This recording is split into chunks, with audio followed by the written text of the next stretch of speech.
Yeah, I'm taking the exam from the skill shop for Google Ads certification.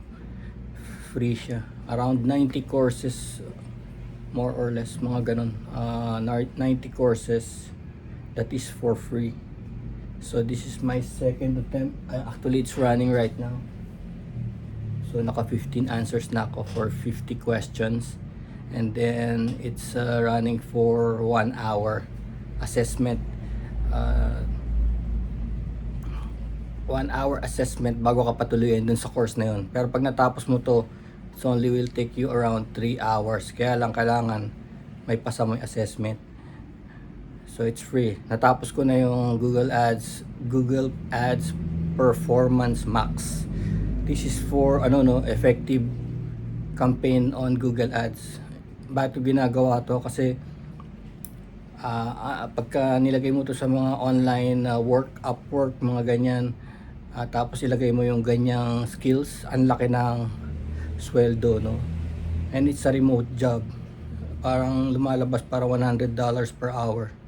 Kasi pag na-master mo to,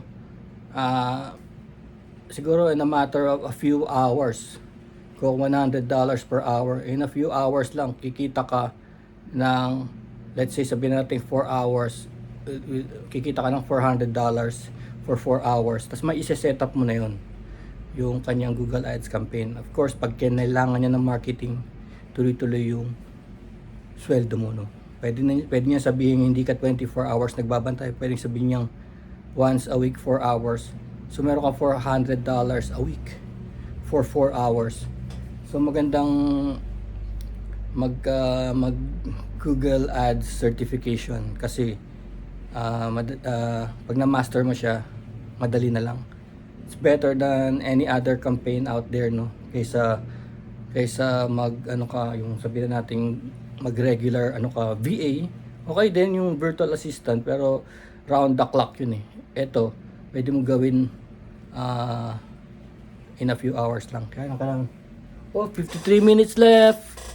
Tatapusin ko to. My second certification. Shopping ads. Ayun, nakalagay oh.